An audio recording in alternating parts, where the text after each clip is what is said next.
Hey everybody, and thank you so much for joining me today here on Blind Whiskey Reviews, the most honest reviews on YouTube. As always, if you like the videos, don't forget, hit that subscribe button down below and click the bell notification right next to it. That way you'll know every time I'm uploading a new video and every time I'm starting a new live stream.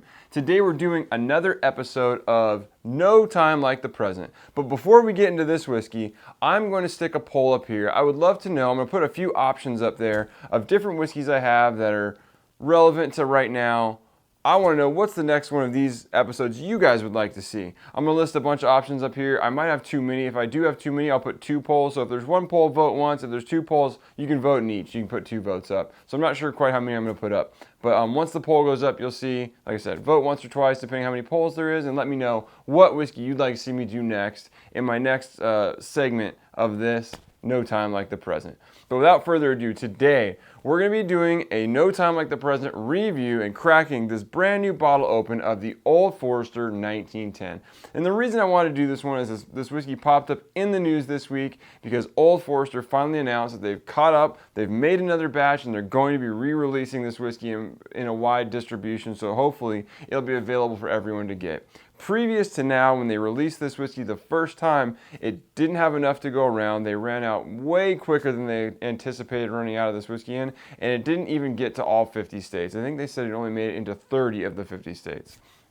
So, you guys are going to have your opportunity to try to get this whiskey if it wasn't available to you before, so I thought I would do a review of it. This is a bottle from the first batch that I haven't ever had the chance to open, because doing a blind review, I don't get to choose the whiskey, so this is why I'm going to get the opportunity to crack my own bottle and see how it is. Now, I will say that I have tasted this whiskey on a couple other occasions. Obviously, it wasn't my bottle, but on the other occasions, I think I tried this maybe 3 different times, and every time this whiskey tasted different. When it was each time was from a different bottle, and it always tasted different. It was very inconsistent, and it was very inconsistent on the quality. It wasn't as if all 3 pours were good. One pour I really didn't like.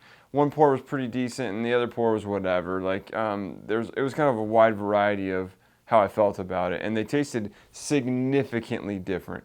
You know, one tasted sweet and had a very Old Forester character with a little extra toasted char. Another one tasted super smoky and wasn't good at all. It tasted like some kind of sweet barbecue sauce. So it varied quite a bit. So I'm interested to see what my bottle tastes like. And hopefully they've maybe fixed some of these issues with this new batch that they're putting out now. So without further ado, let's get into this bottle. So let's make sure I can actually crack this thing open. Well, that was easy when they perforate it. Oh, we gotta break the seal. I should have brought a knife in here. There we go. So satisfying. I should have been doing this all along.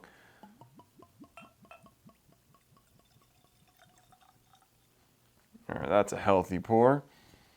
Pretty good aroma coming off the glass already.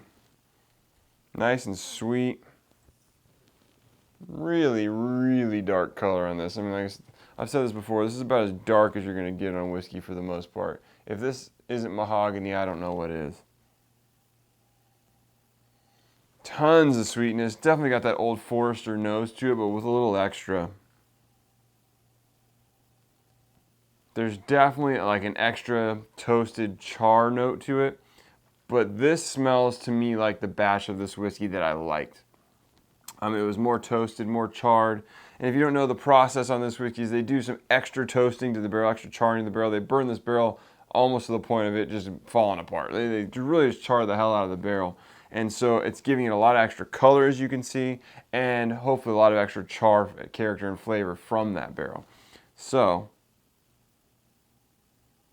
definitely some vanilla notes. I'm picking up actually some banana notes on this. Lots of sweetness, lots of brown sugar,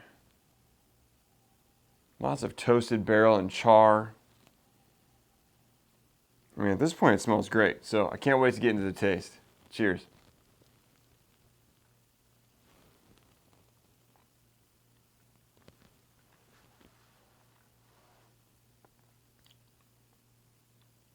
Oh yeah. Big pop of vanilla up front, followed by some of that caramel and brown sugar sweetness. Then it's really, the back of the palate's really taken over with this barrel character. It's got this really heavy char character to it, and it doesn't taste like older whiskey, it definitely has its own unique quality where it definitely has more of a charred barrel character to it. So it's not picking up necessarily more oak notes, it's picking up on the char itself, which is interesting. It makes this whiskey really different. And now we're getting some sweet vanilla, big butterscotch.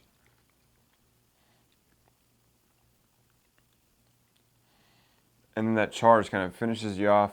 The char definitely, this whiskey smells and tastes very sweet up front. The char definitely balances out in the back end, brings in a lot of bitterness, flattens out the character, that sweetness a little bit, so you're not just left with this cloyingly sweet whiskey. I've said this in a couple other reviews recently, but if this whiskey stayed the way it started all the way through, it would probably end up being too sweet. But luckily that back end of the whiskey really just rounds it out, makes it taste really nice. So I'm very glad that this whiskey tastes like the 1910 that I enjoyed before, because it's actually really good. Here, one more taste here.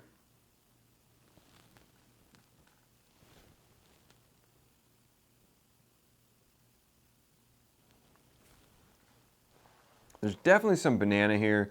It almost has that like banana Foster character where it's like you've got that vanilla ice cream with the banana. And on this one in particular, you got this butterscotch character that kind of kicks in. Then, like I said, you go to that char. So far, tasting really good. As we did in the first one, because this is obviously a freshly opened bottle, you just watched me open it, I'm going to let this whiskey sit in the glass for the next 20-30 minutes. We'll come back, we'll fire this thing up again, and we'll finish out this review and see how it does after it's had a chance to open up just a little bit. All right, so the whiskey's been sitting in the glass about 20 to 25 minutes. Give it a little bit of time to open up. Let's give it another taste or two, see if anything's changed, and give it our final assessment. I would say a little bit more fruitiness has now come up, and not banana, but more like in the red fruit kind of category, like maybe some apple or some berry characters. Yeah, there's definitely a little punch of fruit right up front.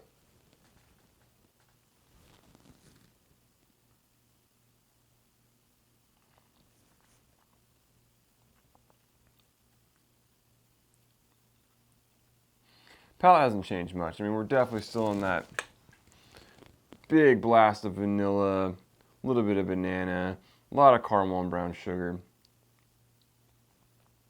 A little more sweetness to the back. So I think that a touch of the oaky char bitterness has kind of subsided just a little bit, and it brought up the sweetness a touch, and I don't have a problem with that. It's not overly sweet. Maybe before it was a little more bitter, and so I think this is a nice change to the whiskey. Let's give it one more taste.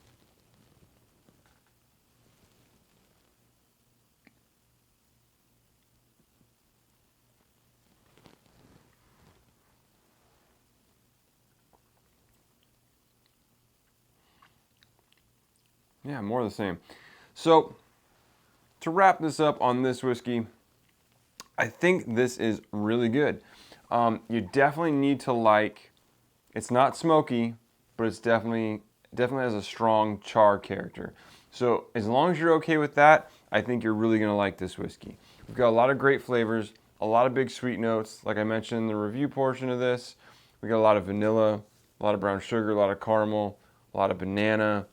You don't get so much of the other fruits on the palate, a little bit on the nose, but not on the palate. Big butterscotch notes, especially towards kind of like the back mid end of the palate. And then the back end really rounds out with a lot of char. Definitely from the extra charring they do in the barrel. So it's a really good whiskey. It's very interesting. It's definitely different than a lot of the whiskeys you'll taste out there on the market. It does have a little bit of that Old Forester vibe, but that extra char in the barrel really just twists it into something that's very unique and very its own thing. So it's kind of cool that they put out a whiskey that is a bit different and a bit off profile for them. Like I said, it's still Old Forester, but it's a twist on Old Forester, so that's really cool. So for me, the 1910 is a win. I enjoy it. It's very tasty. Now, a lot of people ask, is it better than the 1920? And I would still, to this point, say definitely not. Which makes it difficult because price point, they're very similarly priced. 1920 is a much higher proof, as this is only 93 proof. And 1920 is 115 proof. So we're talking about a significant difference in alcohol levels and a significant difference in, I would say, flavor and complexity to a degree. There's a lot of good flavors here. They kind of stay in the same vein, whereas I think 1920 gives you a little bit extra, not a ton, but it also gives you a little bit more of a higher level of flavor because the proof is so much higher. I mean, we're talking about a difference of 22 proof. That's a lot of difference in alcohol level and not complexity, but density of that whiskey. It is a much less watered down product, which means you get more flavor. So for the same price, which would I buy? I'd definitely be buying 1920. However, being a whiskey lover as I am, and I know a lot of you are, it would definitely behoove you to try this whiskey because it is really good. Just because it is not as good as 1920 doesn't mean it's not worth the money. I think that it is. It's a really good whiskey. A lot of complexity there, not a lot of complexity, but a lot of good flavors there. And a very strong, flavorful whiskey, especially for 93 proof. Flavor-wise, you would never guess this is 93 proof. I definitely think it punches up on the flavor level to the proof. And it definitely doesn't drink hot. It drinks the proof that it is, but it gives you more flavor than that proof you would think would give you. So let me know what you think of 1910 in the comments down below. And if you pick up one of the new batch, please let me know what you think of it too. I'd love to hear if this new batch is tasting like the old batch. And I'd love to hear where you guys are finding this stuff. And hopefully it's making it to all 50 states on this run. So let me know what you think in the comments down below. As always, oh, before I forget, don't forget, hit the poll. Click the poll and let me know what whiskey you'd like to see me do another one of these No Time Like the Present segments of. I want to know what you guys want to see. So, as always, you can follow me on Instagram and Twitter at blind_reviews. You can also find me on Instagram at Mission Bottle Kill, where I'm reposting pictures of people emptying great bottles of whiskey. And if you'd like me to repost your picture, tag me at Mission Bottle Kill so I can take a look at your picture and do that for you. And you can send me an email at blindwhiskeyreviews, that's whiskey with an E, @gmail.com. And until next time, cheers.